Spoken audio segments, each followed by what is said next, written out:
is Tyler Lawback, and we are going to be talking about childhood development theories. More specifically, why is it useful for counsellors to be familiar with childhood development theories? So let's start at the start. What is a child development theory?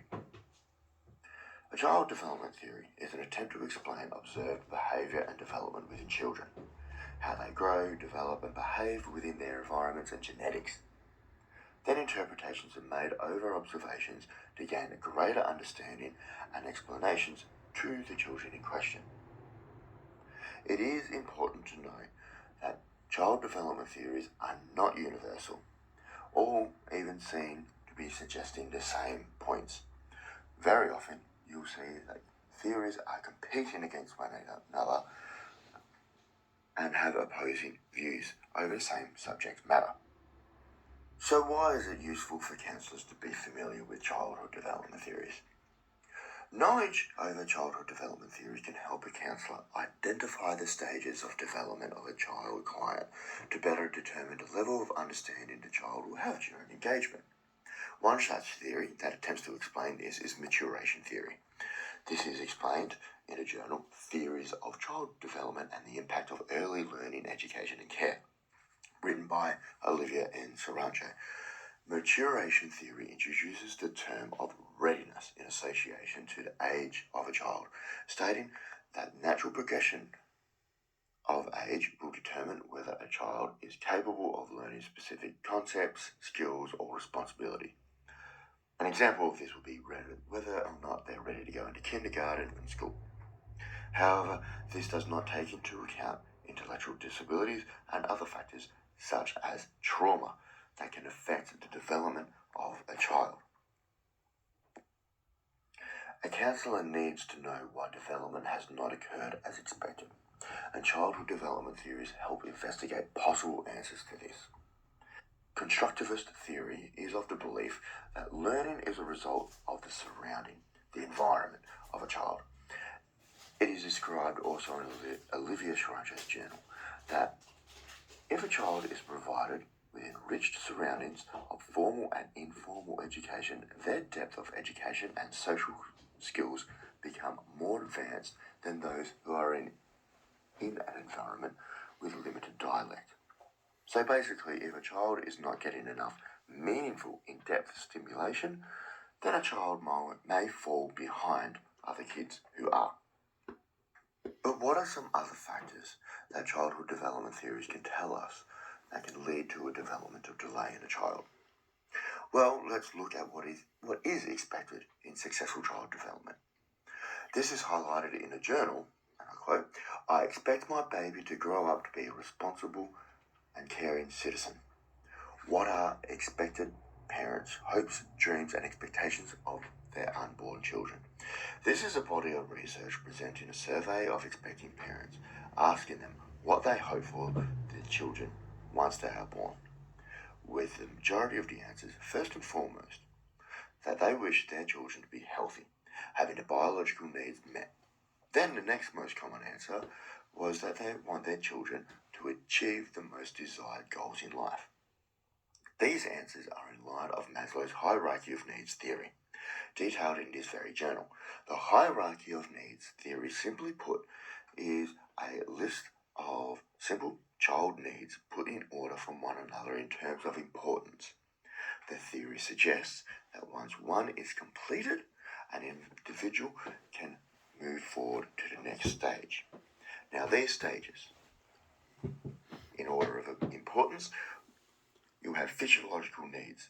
So that's basic food, water. Next stage will be security, shelter, and an ordered environment. Belongingness would be the next stage. Love, affection, friends, social interaction. Above from that will be esteem, confidence, independence. And then at the very tippy top, typically, is self-actualization, fulfilling full personal potential. In this very journal, they have added self-transcendence as well, which is very similar to self-actualization, reaching a full potential, but with more religious themes. And this is a very important notion to take into account when discussing religious themes with religious clients.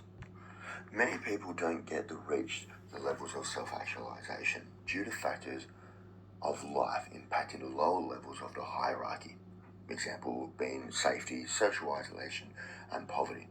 Now, this is demonstrated by a journal written by Anne Steenbakers in her journal discussing children in foster care and the impact of sexual abuse. She states that children in foster care have a troubled acceptance of caregivers in foster care due to their previous trauma, and many children, while still admitting that they need and want support, are reluctant to receive it or to have it too overwhelmingly close. Some children opting for a more professional relationship to receive support and care, as opposed to someone being a foster parent as such. These kids are in search of social support, security, and this is in line with Maslow's theory. It's also important to point out that some of these children in her study were totally reluctant to receive any support and seek total independence. These individuals run the risk of social isolation, alienation, limited material and emotional support, and increased vulnerability, thus heavily impacting the development and achievement of self-actualization in terms of Maslow's hierarchy of needs. This theory can help counsellors identify to young clients, parents, or adult clients the importance each stage is to building a life with reached potential and address the issues that need assistance to help better one's life, as well as map out potential pathways to fulfillment of full potential. Now, one of the biggest things that we can take away from those studies was the importance of attachment, as seen by the foster kids not having a strong attachment to their caregivers. This is a very important aspect to child development theories, and that is the element of attachment first brought to us under Bowlby's attachment theory, which is utilised more so by a Christian Pinto Cortez in their journal, highlighting the importance of attachment and the severity of adverse childhood experiences. This paper goes on to describe adverse childhood experiences being trauma, child abuse, violence, caregiver drug use, and similar aspects. The paper goes on to state that children with adverse childhood experiences with poor attachment from their caregivers can lead to greater mental health issues in the future during their development. However, this can be mitigated with stronger attachment relationships between themselves and their parents. The stronger the relationship between child and parent, the less likely mental health issues will occur following adverse childhood experiences. That's what this paper is stating. So why is it a good reason for counsellors to know this?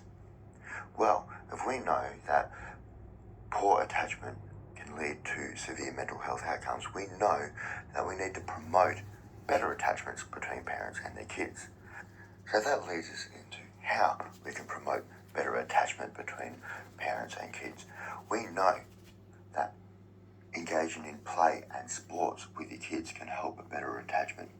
We know that addressing any issues of depression or anxiety in the mother before and strictly after birth can also greatly promote a better attachment with the child, thus helping prevent any further mental health issues or problematic behaviours during the course of the child's development. So we can see, just in these few examples, how knowledge of childhood development theories can guide an individual to a prosperous life. We can help parents identify the importance of each facet of a child's life and how they relate to each other. We can identify parents' steps to promote healthy attachment to children and highlight the importance of early attachment. And as counsellors, using childhood development theories can be aided in navigating engagements with clients, especially those still going through childhood development, to better communicate and understand their needs during intervention.